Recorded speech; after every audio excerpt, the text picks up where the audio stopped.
YouTuber Nusantara. Iya. Gri, lo tumben pakai hitam, Gri. Enggak, orang dikatain katanya nggak pernah ganti bajunya, nggak pernah dicuci gitu. Apa, Gri? Seskap ganteng Bang Teddy. Ada apa, Gri? Bang Teddy, Gri? Rupanya Bang Teddy menjadi sasaran amok pembenci pemerintah yang pengen memakzulkan Prabowo dan gagal total.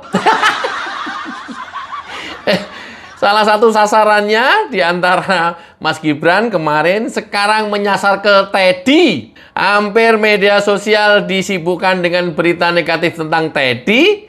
Padahal selama ini yang terjadi, fakta yang ada di lapangan, fakta yang terjadi di tengah masyarakat sangat jauh berbeda dengan kondisi atau yang rame dibicarakan di media sosial. Kenapa?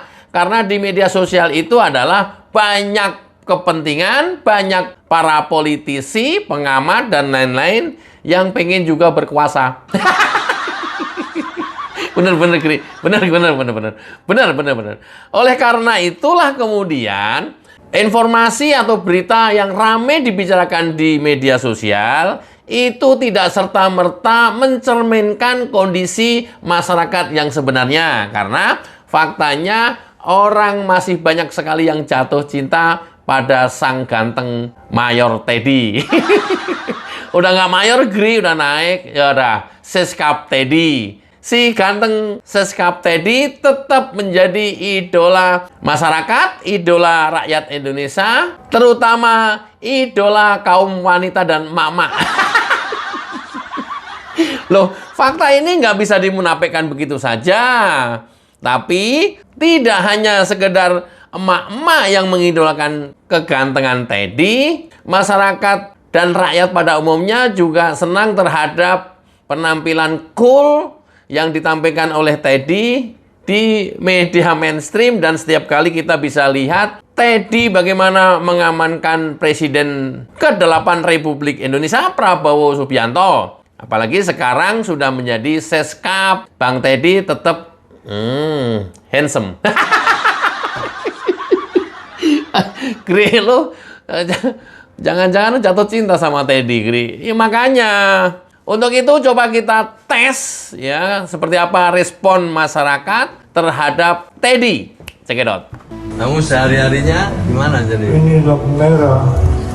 Apa? Lampu merah. Oh, tinggal lampu merah ngapain ya? Ngapain? Mau belajar? Oh, Mau? Ada cita-cita? ada saya bakalan Jangan nangis. Di sini nggak boleh sedih lagi ya. Di sini nanti adik-adik semuanya belajar yang baik, diberi penginapan yang baik, nanti diberi gizi yang baik. Insya Allah bisa membanggakan keluarga. Insya Allah juga cita-citanya nanti tercapai semua. Amin. Mengapa bintang bersinar? Mengapa air mengalir? Alhamdulillah saya diajak langsung oleh Pak Mensos untuk mengecek apa? Sekarang ini tempatnya ada di Pejompongan, Jakarta Pusat. Tadi saya dari kantor mungkin hanya 5 km jaraknya, tetapi ternyata dalam 5 km itu masih ada anak-anak Indonesia yang putus sekolah, bahkan belum pernah sekolah, dan sekolahnya tidak lulus sampai SMA. Nah, itulah yang Bapak Presiden tidak inginkan. Ini masalah lama, dan itulah kita selesaikan secara bertahap, berkala, tapi secepat mungkin. Jadi keinginan Bapak Presiden bagaimana caranya agar seluruh anak Indonesia punya cita-cita, punya kesempatan untuk melalui pendidikan yang layak sehingga berhasil ke depan untuk memperbaiki kehidupan kita semua. Nah, salah satu caranya adalah adanya sekolah rakyat ini, gitu ya. Tadi saya kesini izin Bapak Presiden, kemudian beliau menyampaikan salam untuk anak-anak beliau, para anak-anak dari sekolah rakyat, terus semangat belajar jaga kesehatan, dan terus raih cita-citamu setinggi langit ya. Perkenalkan, nama saya Muhammad Al-Jabar, dipanggil Al. Kamu sehari-harinya gimana jadi? Ini lampu merah. Lampu merah. Oh, tinggal lampu merah ngapain nih? Ngamen. Mau belajar? Oh, Mau? Ada cita-cita? ada. Saya mau balap. Sini skor. Jangan nangis. Di sini nggak boleh sedih lagi ya. Di sini nanti adik-adik semuanya belajar yang baik, kemudian insya Allah juga cita-citanya nanti tercapai semua. Amin. Oke? Semoga oke? Satu yang saya tangkap di sini semuanya berani. Berani apa? Berani maju, berani bicara, tidak malu, dan yakin nanti setelah di sini bisa sekolah, mendapat pendidikan, dan khususnya untuk para orang tua, terima kasih banyak. Percayalah di sini anak-anak ibu bapak akan diberi pengetahuan, diberi kesehatan, penginapan, dan gizi yang baik sehingga dapat belajar dengan baik dan cita-citanya tercapai ya. Terima kasih. Wassalamualaikum warahmatullahi wabarakatuh.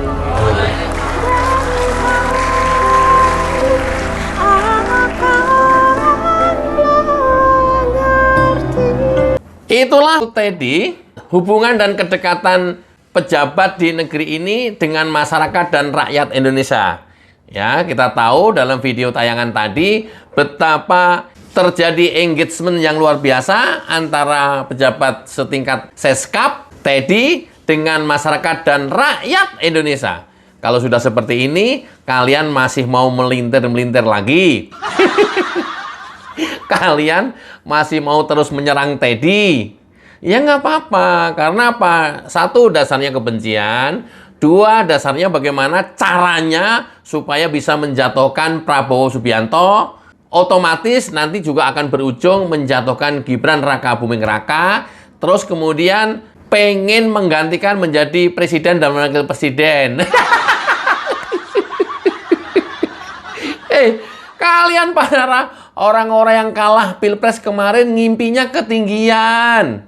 Ya, para politisi, para pengamat, para gelandangan politik, mimpi kalian ketinggian. Kemarin kan ada diskusi, waduh, ini kalau Prabowo berhasil kita jatuhkan, baik secara konstitusi maupun inkonstitusi, otomatis secara undang-undang gantinya adalah wakil presiden Gibran Raka Buming Raka. Padahal kita juga tidak berkehendak Gibran jadi wakil presiden. Mau diar, mumet sendiri kan kamu? Mau diar kalian? Mumet sendiri kan? Sulit untuk berpikir jernih bagi orang-orang yang memang sudah piktor, apa Geri? Pikiran kotor. Sulit untuk bisa menerima kenyataan kalau mereka itu adalah hatinya busuk. Sulit.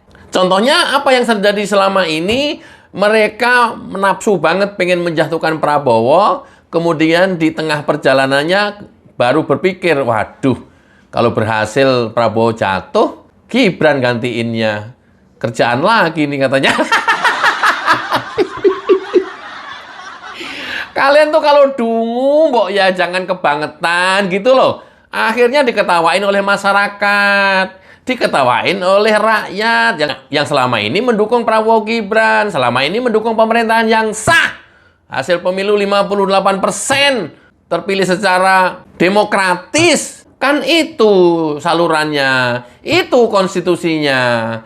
Tidak kemudian kalian kalah, kemudian berusaha kelompok-kelompok ini menjatuhkan di tengah jalan. Kok enak?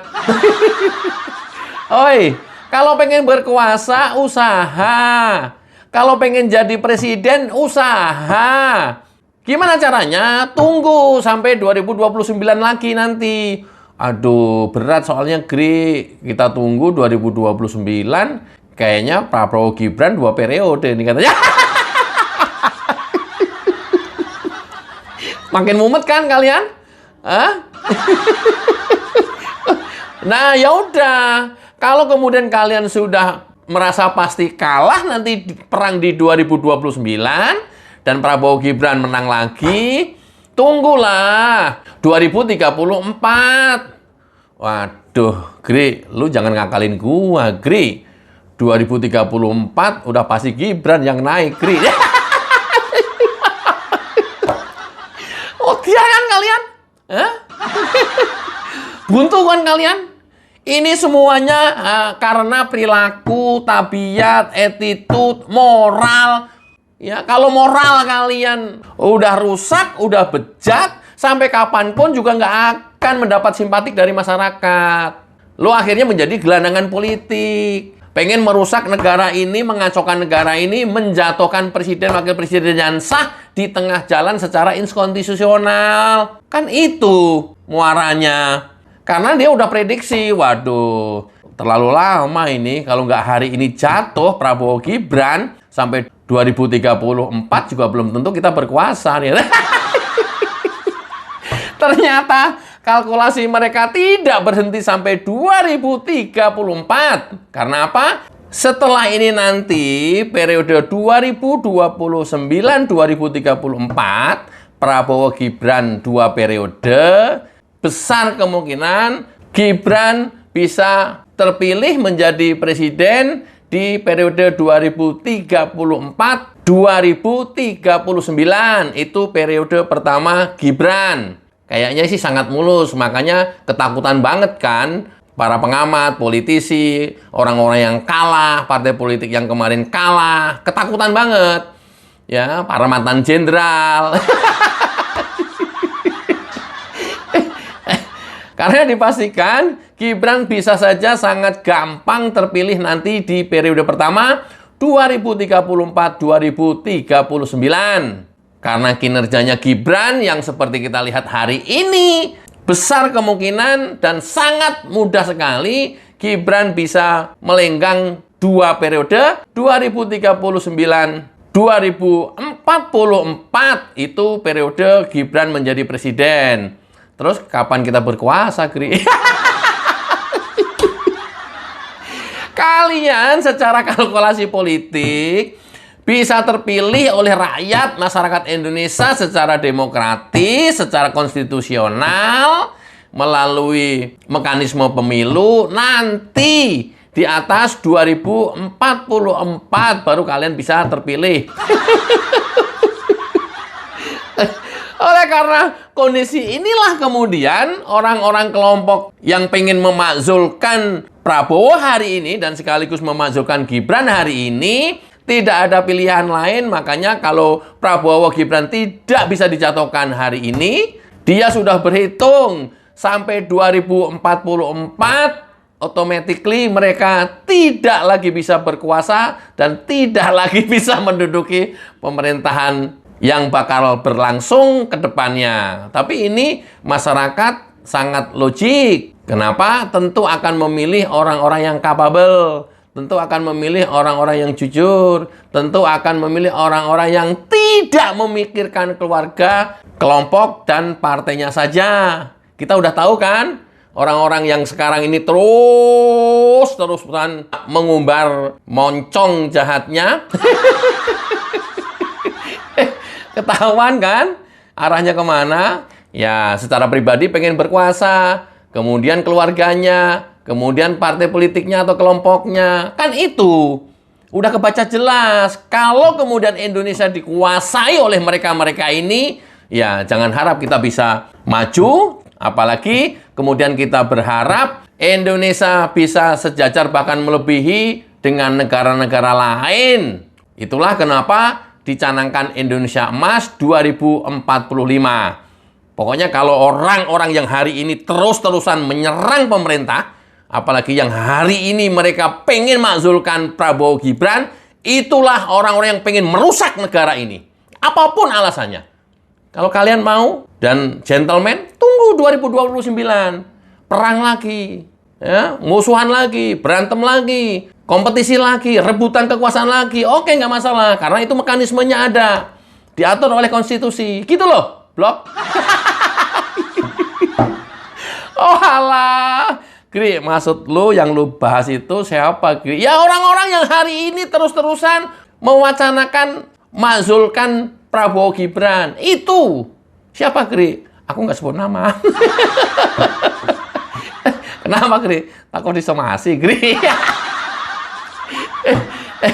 Oke ya, supaya teman-teman lebih berhati-hati lagi, masyarakat dan rakyat Indonesia secara keseluruhan tidak gampang terprovokasi oleh niat jahat mereka yang terus-menerus pengen menggulingkan Prabowo Gibran, yang terus-menerus merecoki pemerintah dan belakangan menyerang Teddy. Karena gagal menyerang Prabowo Gibran, sekarang sasaran tembaknya adalah Teddy. Karena dianggap Teddy adalah orang terdekat Prabowo. Nanti siapa lagi ya habis Teddy ya, Gri?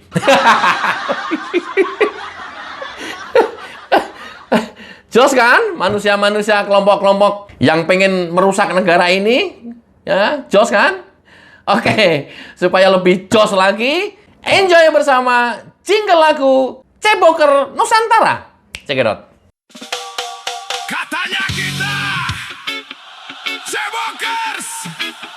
Salah bro, kita bukan itu.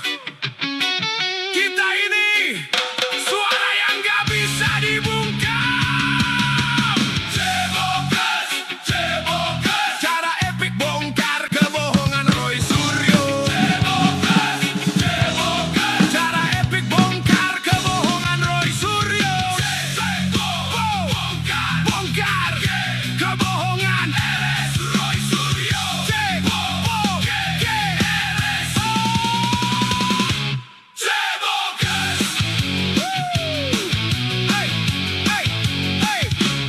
Katanya kita cuma konten receh, dibilang ribut, katanya gak beres. Padahal tiap malam kita riset keras, bongkar narasi yang makin bebas. Dari layar kecil sampai ke jauh.